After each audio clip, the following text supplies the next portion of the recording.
Welcome back to the Sportsman Training Center. I'm professional shooter and coach Chad Roberts, and I'm with the owner, Chris Coleman from here. And we're going to talk about some of the stuff that's completely confusing that we see at every range we go to. So let's just go over it real quick and talk about ammo. It's very important, everybody, that when you come to a range that you abide by the rules. And the rules are that there's 3 shot sizes, and that's the size of the little pellets that are in the shells. And that cannot be any bigger than 7.5 or 7.5, as a lot of people call it. And then we can go all the way up to 9 shot, which a lot of skeet shooters and things like that shoot. It's very intimidating. Chris, what would you say is the best one to use for what we shoot out here? Oh, 7.5 or 8. Yeah. Don't see a whole lot of 9s in sporting. Some of the guys that really know what they're doing will throw in a 9 for certain things. There you go. And I'm the same way. I shoot pretty much 8s at everything, but every once in a while, throw some 7.5s on a rabbit or something because it's a really big, heavy target and needs a couple extra, that harder hit to break the target. There's a lot of numbers on these boxes. There's, the size of the shell, the gauge, and then probably the 2 most important is we just talked about the size of the pellets, but the speed and the size of the actual ounce of lead that's in it. Can you go over that really quick with our listeners? Sure. So this middle lines on both of these boxes are 1 ounce. You can see 7/8, 1 ounce, an ounce and an eighth. I would say 1 ounce is probably the most common. That is the amount of lead in the shell itself. How many BBs? 1 ounce is the most common, probably because it's just got a few more pellets than 7/8, and it doesn't have quite the shoulder impact that ounce and an eighth has. And I like that because we like to have fun and not have a lot of recoil with our guns that we're shooting. Now there's another factor here. It's the FPS. What does FPS mean, and what's that number mean? Feet per second. Most people just refer to that as speed.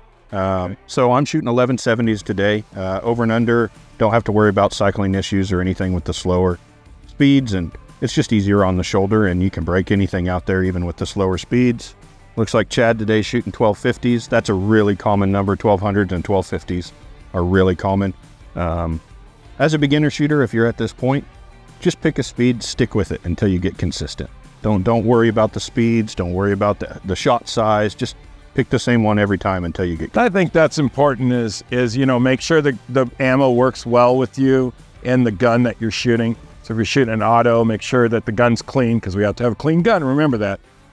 But just make sure if the speed's fast enough to cycle the gun if you're shooting a semi-auto, or it's not too fast where it beats you up if you're shooting a different type of gun like an over-under. So we want it to just recoil really well, and we want it to work, and we want it to just break targets so we can have some fun. Because the more we can shoot, obviously the faster we can learn, and it also is more fun, right? Right. We don't want to walk out of here with our shoulder dragging, our arm dragging on the ground, even though that is funny when we do see that.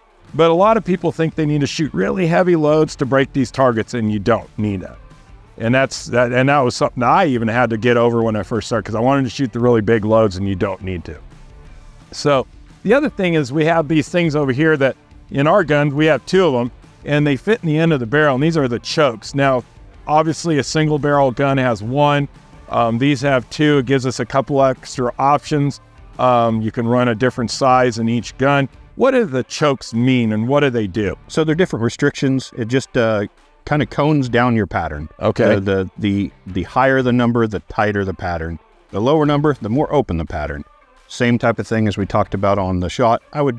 As a beginner, I'd choose one in the middle and stick with it. Don't worry about that until you get consistent.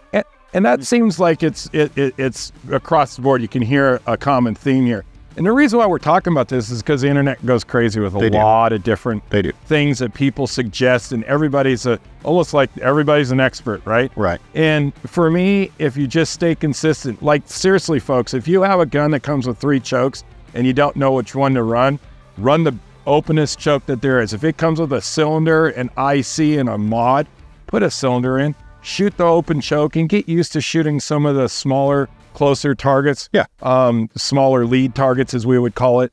Something you can just shoot right at and just go out and have fun and break those clays, because that's what it's all about in the end. It is. And that's what I think is the most important thing to know about all this crazy stuff.